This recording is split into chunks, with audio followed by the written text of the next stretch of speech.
저는 그 어렸을 때 저희 부친께서 농민생활이라는 잡지를 구독하고 있어서 시골에서 읽을 건 없는데 그 농민생활이라는 건 뭐 무슨 소리인지도 모르고 열심히 읽고 그래서 배민수 목사님 초등학교 때부터 그 이름 기억하고 있었고 그게 연구가 되어서 아마 여기 연수원에 있을 때 제가 뭐 그 백그분의 그 강좌를 한 뭐 3, 4년 이상 영어로도 하고 한국어도 하고 했던 기억도 있고 또 이 교회도 그때마다 학생들과 더불어 여러 번 방문도 하고 한 번은 여기 설교하고 또 온 적도 있었습니다. 그래서 이 교회에 대해서 관심도 많고 그분의 그 자제들, 백민수 목사님의 자제를 미국에서 종종 보고 그렇게 해서 계속해서 그 인연을 이어오고 있습니다.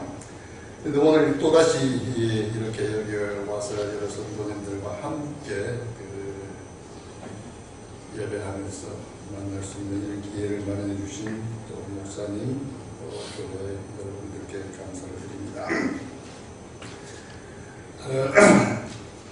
저는 원래 관심이 선교사들의 사역 이런 데 조금 관심을 갖고 계속 지금까지 살아왔습니다.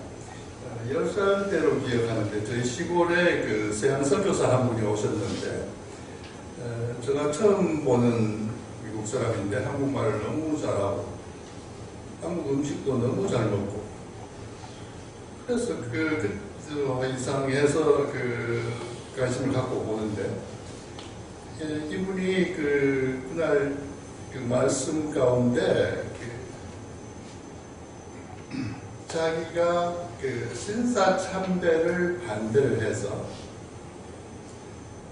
그것 때문에 만주에서 감옥살이를 했는데 첫날 물이 너무 마시고 싶어서 물 한 모금을 달라고 했더니 물 한 모금을 주지를 않더라고요. 그래요. 그걸 참고 빛날 아침에 비누로 세수한 물을 갖고 갈증을 달래고 그 이후로 9개월 동안 비눗물로서 음료수를 삼고 살았다. 그런 얘기를 듣고 왜 저 미국 사람이 전쟁 중에 그때 아마 1952년으로 기억하는데 전쟁 중에 여기 와서 이렇게 고생하는가 그런 관심이 있었고 신사참배란 뭔가 뭐 이런 데 관심이 있어가지고 계속 지금까지도 그 선교사들의 행적 그 다음에 그리고 신사참배, 일제시대 뭐 이런 데 조금 관심을 갖고 있습니다. 그분은 브루스 헌트라고 했는데 그 아버지가 윌리엄 헌트라고 황해도 재령에서 크게 선교 사역을 했고 또 그 장인은 윌리엄 블레어라고 방위량이라고 하는 선교사였는데 평양에서 활동을 하셨죠. 그러니까 브루스 헌트라는 한두선이라는 선교사는 1900년에 이 땅에서 평양에서 태어나서 1919년 3.1운동이 일어나던 해에 미국 가서 러커스 대학을 졸업하고 프린스턴 신학교를 졸업하고 다시 선교사로 여기 한국에 나와서 청주, 만주, 나중에 6.25 뒤에는 부산에서 활동하다가 돌아가신 그런 분입니다. 이런 그런 선교사들에 대한 관심, 그들의 헌신 이런 것 보고 어떻게 그렇게 살 수 있었을까 하는 것을 깊이 생각하게 되고 감동하게 되고 그래서 계속 지금까지 이들의 삶에 대해서 관심을 갖고 있는데 그래서 오늘도 선교사들의 얘기 조금 할까 생각했는데 교회를 보니까 주신 본문이 사순절이라고 하는 이 교회역에 AD 325년에 니케아 종교회의에서 결정되었던 이 사순절이 시작되는 첫 주일이 물론 지난 수요일 애쉬 웬스데이에서 시작을 합니다만은 오늘이라서 본문 주어진 본문에 의해서 주 너희 하나님께 주 너희 하나님을 경배하고 섬기고 시험하지 말라 하는 이런 뜻에서 이 하나님의 말씀을 생각해 보려고 합니다. 그 사순절이라고 하는 것, 40일 많죠. 40일이라고 하는 성경에 모세가 40일 동안 그 호렙산에 올라가기 위해서 기도하고 금식한 것, 40년 광야의 생활, 예수님의 40일, 다른 여러 40이라고 하는 숫자가 자주 나오는데, 아마 이것은 우리의 삶 속에서 우리의 인생들이 요즘은 이제 100세를 사니까 뭐 얼마 더 활동하는지 모르겠습니다만, 활동하는 기간이 아마 한 40년이 제대로 활동하는 기간 아닌가. 그 동안에 이제 어떻게 살아가야 할 것인가. 그런 건데, 40년 살다 보면은 삶의 기간 동안은 우리의 삶이라고 하는 게 어떤 그 고와 낙이 그 기쁨과 슬픔이 교차되는 그런 삶이 아닌가. 시험을 받을 때도 있고 또 그것을 패스해가지고 또 즐거울 때도 있고 그 우리 동양사상적으로도 음양도 있고 하듯이 인생이라고 하는 게 두 길을 걷는 철길과 같은 것 아닌가 그런 생각을 하게 되었습니다. 특히 이제 기독교도 보면은 오늘 우리가 시작하는 이 예수 그리스도의 고난, 십자가 이것이 있지만은 그 고난이 고난으로 끝나는 것이 아니고 십자가의 끝, 고난의 끝에는 부활이라고 하는 새로운 그 생명을 갖는 그런 그 소망의 계절이기도 합니다. 그러니까 어떤 고난절뿐만 아니고 어떤 기쁨을 기다리는 소망을 기다리면서 살아가는 기간이 이 고난절입니다. 이 고난절에 주어지는 메시지 우리가 너무나 잘 아는 말씀이 되어서 제가 오히려 이거 설명하면은 식상한 것 아닌가 하는 뭐 그런 정도의 내용입니다.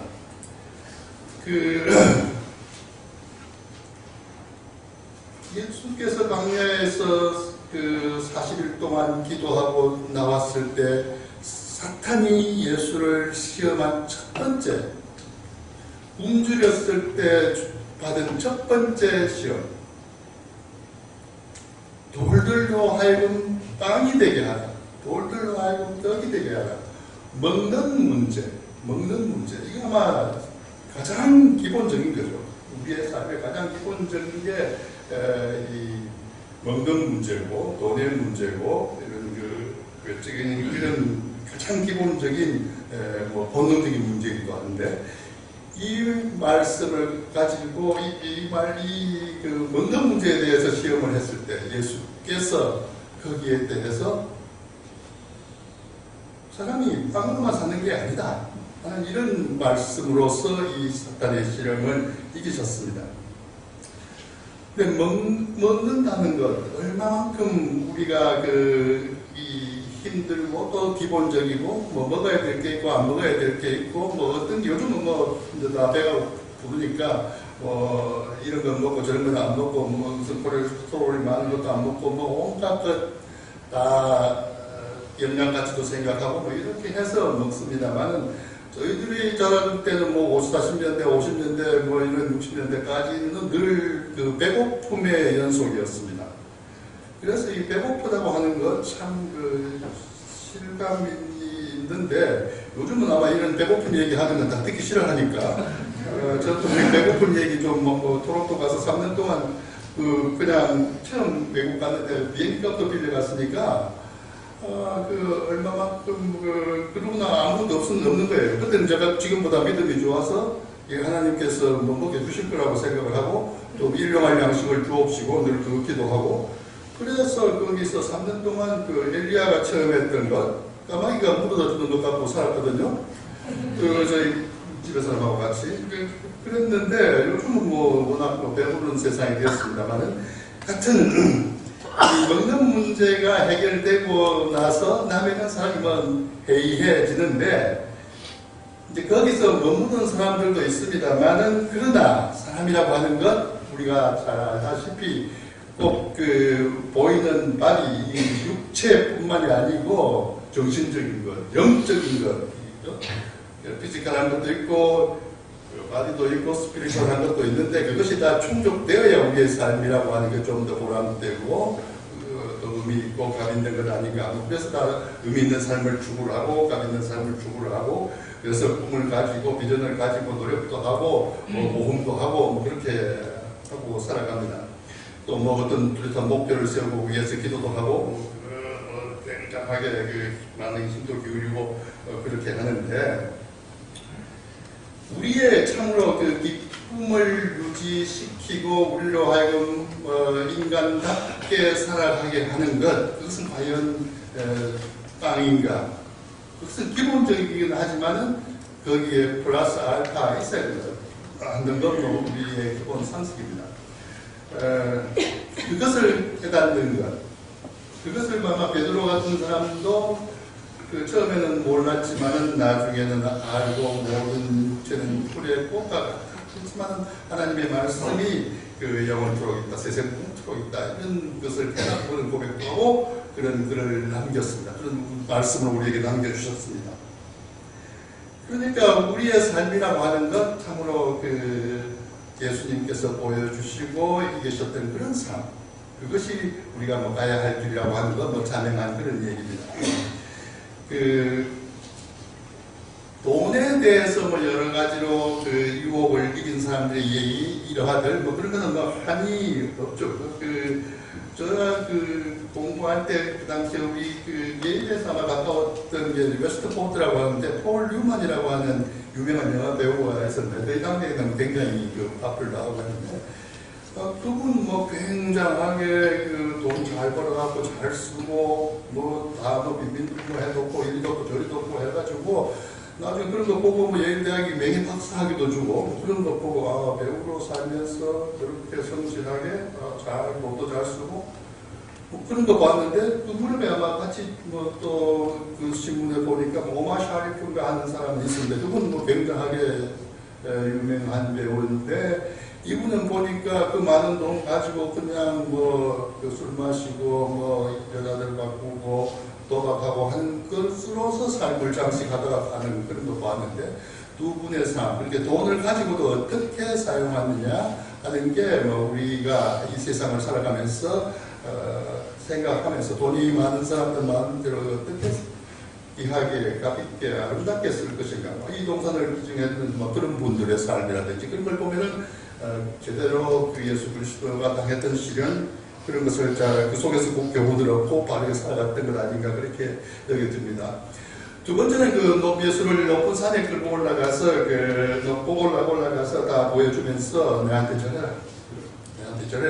그러니 모든 것을 다 주겠다. 그랬더니 주 너희 하나님은 뭘 경배하고 섬기라 이런 말씀으로서 그런 사탄의 시험을 이겼습니다. 이 두 번째 시련은 명예욕, 권세욕 이걸 거겠죠. 근데 사람의 사회생활을 하다 보면 사람이 사회적인 동물 나가는데 다 명예를 열심히 추구하는 것 같아요. 제가 학교 조금 있다 보니까 그때 교수들 1,800명 중에 1,700명이 총장운동한다 그런 얘기 들었는데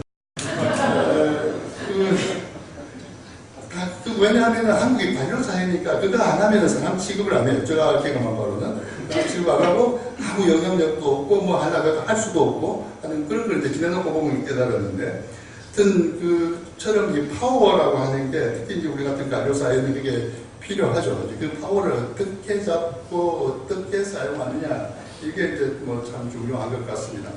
하여튼 그것을 예수 그리스도께서는 하나님께 경배하고 그를 섬기라 하는 이런 말씀으로 물리쳤습니다. 세 번째는 예수님을 예루살렘 성전 꼭대기에 데리고 세우고 가서 만일 네가 하나님의 아들이거든 여기서 뛰어내리라. 그러면 하나님께서 너를 보호할 것이다. 머리끝 하나도 안 다칠 것이다. 그런 말을 했죠. 거기에 주 너희 하나님을 시험하지 마라. 이런 말로서 마귀의 시험을 이겼습니다. 하나님을 시험하지 마라. 근데 하나님의 능력에 대한 관심 그런 건 다 많은 것 같아요. 어떤 저희 아는 분 한 분이 전도를 했는데 그 사택 옆에 계시는 분이 예배당에 안 나오고 그래서 열심히 가서 그 교회에 나오라고 그랬더니 뭐 한 번은 나왔는데 그 다음 주에는 안 나와서 왜 또 그 다음에 찾아가서 왜 안 나오냐 물으니까 그 교회에 나온 주일날 그게 아마 60년대 초대였으니까 도둑놈이 들어와서 그 자기 집에 그 나가서 가거든요. 그래서 뭐 이거 집도 하나 못 지키는 예수고 왜 믿냐 그러더래요. 이게 그런 거 근데 뭐 그런 식의 그 예수는 참 많은 것 같아요. 오늘 뭐 내 기도했는데 이거 안 들어준다. 근데 뭐 몇 년 해도 안 되더라. 뭐 이런 걸 가지고 그 예수 안 믿는 사람들, 낙심한 사람들 그런 것 보면은 우리가 어떤 하나님을 믿어야 될 것인가 하는 것은 자명해집니다. 그 시험대에 걸리는 뭐 하나님이 내 이런 요구인데 이걸 안 들어주시면 나는 뭐 안 믿는다 뭐 이런 식이 되어버리면은 그 하나님의 그 목적에는 어긋나죠. 어떤 뭐 요술의 신, 능력의 신, 마술의 기적의 신 뭐 그런 걸 추구하는 사람들의 경우에는 뭐 그렇게 하고 뭐 시험에 가지고 낙심하게 되는 것 우리가 충분히 뭐 이해할 수 있습니다만은 참으로 우리가 그 오늘 로마서에 있는 그런 말씀들을 보면은 십자가에 돌아가신 예수 만약에 거기서 예수가 뛰어내렸다고 하면은 십자가에 다리 잡고 뛰어내렸다고 한다고 하면은 예수 그리스도의 성육신, 인카네이션 이런 것을 우리가 어떻게 뭐 증명할 수 있겠습니까? 하여튼 이런 부와 소유, 정치적인 권력 이런 것보다는 우리가 참으로 하나님을 시험하지 않고 그를 경배하고 섬기고 하는 그런 삶이 뭐 우리에게 주어진 기본적인 신앙인의 삶 아닌가 그렇게 여겨지는데 기본적으로 우리는 이 땅에서 하나님을 믿는 사람들입니다. 주님이라고 고백하는 사람들입니다. 예수 그리스도를 주라고 고백하고 하나님을 나의 주님이라고 고백하는데 주라고 하는 건 내 주인이니까 내 생각의 주인, 내 삶의 주인, 내 모든 것의 주인이니까 주님 하는 것이니까 주인의 뜻대로 살아야 되는데 실질적으로 이제 행동이 주인의 뜻대로 살아가는 게 아니고 내 뜻대로, 내 생각대로 내 삶의 주인님이 아니죠. 내 삶의 주인님이 아니고 내 뜻대로 살아가는 이런 그 하나님을 우리가 추구하고 있으니까 문제가 있는 것 아닌가 그렇습니다. 하여튼 우리에게 영원한 생명을 주셨기 때문에 영원한 생명 우리 뭐 어떻게 제가 설명하는 힘은 없습니다만은 분명히 하나님께서 우리에게 주신 약속은 영원한 생명 이것을 우리가 확신하고 하나님의 자녀답게 하나님을 경배하고 섬기고 또 믿고 또 증거하면서 살아가는 게 우리들의 삶의 자세가 아닌가 그렇게 여겨집니다. 주 너희 하나님을 경배하고 섬기라고 하는 건데 하여튼 그대로 살았던 사람들 그러니까 사람이라고 하는 게 그가 선택한 그 신에 따라서 삶이 바뀐다고 그러는데 우리가 하나님을 선택했으니까 어떻게 살아가야 한다는 것 한 사람의 얘기만 하고 그 시간에 맞추겠습니다. 최근에 이제 제가 뭐 선교사에 관심만 있다가 지난주 무슨 사무실 뭐 회의실에서 뭐 하면서 조수옥이라는 분에 대해서 얘기를 하라고 해서 가서 얘기를 좀 했는데 조수옥이라는 여자 권사인데 저와 같은 경남 하동 출신이에요. 그런데 1914년에 나와가지고 20살에 결혼을 했는데 뭐 첫날 밤을 지내고 신앙해갖고 본가에 갔는데 진짜 떠나서 이제 시댁에 갔는데 첫날부터 그 남편이 옛날 애기들 데리고 와가지고 뭐 사정이 이러니까 뭐 알아서 해라. 그러니까 이분이 거기서 살 수 없으니까 집에 돌아와가지고 못 볼 데가 없으니까 하동에서 하동교회 다니면서 이제 하나님 앞에만 매달리게 되죠. 기도하고 그런 가운데 1938년 30년대 되니까 신사 참배하라 그러니까 그거 아니라고 생각하거든요. 내 앞에 다른 신을 섬기지 말라 오직 주님만을 그 생각이 나서 이 여자인데 24살 먹는 분인데도 안 하고 노하고 그런 거예요. 그러면서 그때는 삼천포 있을 때 거기서도 그러고 그러니까 삼천포 경찰서장이 너는 그럼 여기 살지 말고 딴 동네로 가라고. 그때 매도 이제 법이 없으니까 어디로 그게 없으니까 마산으로 가서 마산으로 갔더니 마산 문창교회 주기철 목사가 있었던 교회인데 그분 설교도 듣고 그러면서 이게 바른 길이 아니구나 하는 거 알고 또 이 삼천포 있을 때도 그 남해 읍에 최상림이라는 목사님이 계셨는데 그분도 요신자참에 반대하다가 옥궁에서 돌아가신 분이죠. 이런 분의 말씀. 그러다가 이제 올 때가 없으니까 부산의 초량교회, 부산에서 제일 오래된 교회인데 그 교회에 가서 초량교회에서 여자 전도사로서 그동안에 한해초등학령이라고 하는 게 옛날에 보통 학교 나오고 그다음에 진주에서 경남성경학원 한 두세 달 공부하는 거 그게 뭐 전부인데 그래도 부산에 제일 오래된 교회 전도사로 가서 그 이합신 목사님이라고 하는 그 주변에 이화대학에 계셨던 이경재 선생의 아버지인데 그분이 또 신사자매리 문제로 이제 그 초량교회도 사건 내고 하면서도 이 여자를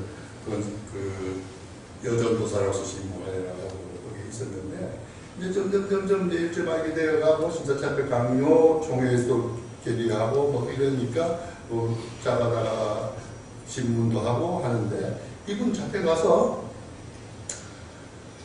신문당하고 하는데 그냥 팩트 사인 하라는데 그러면 나간다고 하는데 그거 하지 않고 왜 뭐 하는지 모르니까 뭐 안 한다고 해가지고 안 하고 그래서 나중에 그거 대해서 수감 생활을 하다가 부산경찰서에 있다가 경남경찰서로 옮기는데 유치장이라는 게 얼마나 그 사람들이 많이 모이고 뭐 들었고 했던지 나올 때 옮겨가는데 보니까 옷에 또 구녀도 묻어 있고 뭐 그런 시기였으니까 전차를 타고 가는데 너무 이제 20대 중반의 여인이니까 수치심이 너무 강한데 부끄럽게 되지 않기를 용감해지기를 뭐 이런 그 사소한 기도부터 시작을 해서 그렇게 해서 용기를 얻어서 경찰서에 가고 나중에 소감되어가지고 부산에다가 또 평양에도 갔는데 평양감옥에서 이제 5년 동안 살았는데 사형언도도 받고 그래서 이제 5년 동안 사는데 해방돼서 나오게 됐습니다만 하여튼 이분이 그 감옥에 있으면서 이 돈에 대한 것 돈은 제대로 잘 써야 이게 모든 뭐 일만 하게 풀리다 하는 그런 것도 알고 그 제수들을 통해서 하는 걸 배웠다고 그래요. 그러면서 그 고아들도 들어오고 뭐 다른 뭐 여러 종류의 사람들 다 오니까 거기서 다 깨닫고 배우고 그렇게 해서 내가 나가면 졸업하면 고아원을 세워야 되겠다 그렇게 생각을 하고 나오자마자 있는 돈 다 털고 이학신 목사님 사택 뭐 이거 하고 해가지고 6.25 전쟁도 나기 전에 1946년에 마산에 이내원이라는 고아원을 세워가지고 1,700명의 고아를 기른다고 그래요. 그러니까 아무것도 없으니까 뭐 노동하고 분파리하고 뭐 그러다 보니까 도와주는 사람도 있고 뭐 월드 받는 것도 있고 했습니다만은 하여튼 그런 감옥에 있으면서 그렇게 깨달은 거죠. 깨달은 그렇게 한 게 하나님 사랑, 주님을 사랑하는 이웃도 사랑한다. 그 예수님이 크고 큰 계명 2개 얘기하는데 그게 하나다 하는 걸 깨달은 거예요. 그 안에서 하나님을 사랑하면은 이웃도 사랑한다. 하나님을 사랑하면 이웃을 사랑하면 하나님도 사랑한다. 믿음은 행함도 따라가는 거지 행함 따로 믿음 따로 아니거든요. 어떤 사람은 뭐 머리로만 믿고 어떤 사람은 손발로만 믿고 하는데 둘이 하나다 하는 것은 분명하게 예수님이 우리에게 가르쳐준 말씀입니다. 주 너희 하나님을 사랑하고 경배하라고 하는 것은 이 여자가 깨달았던 것처럼 그렇게 해서 이분 나중에 뭐 그 김용기 상도 받고 제 2002년에는 그 유관순상 제1회 유관순상도 받고 그 해에 돌아갔습니다. 하여튼 그런 분의 삶이라는 게 보니까 뭐 극히 초보적인 그런 신앙 행태지만은 아무것도 뭐 제대로 배운 것도 없는데도 불구하고 성경 말씀 따라서 살았기 때문에 그런 보통 사람이 살 수 없는 뭐 이내원 고아원뿐만 아니고 나중에 노인병원도 짓고 율라들을 위한 뭐 그런 시설도 하고 어떤 큰 일을 하고 88세로 혼자서 살다가 돌아갔습니다. 그런 사람의 삶이 우리가 이런 시련을 이기고 사는 그런 한 표본이라고 생각하는데, 우리 모두가 다 이사순절에 이 부활의 소망을 가지고 이런 사람들처럼 살아가게 되기를 회개하면서 또 소망하면서 부활의 아침을 맞는 온 성도 여러분들이 되시기를 기원합니다.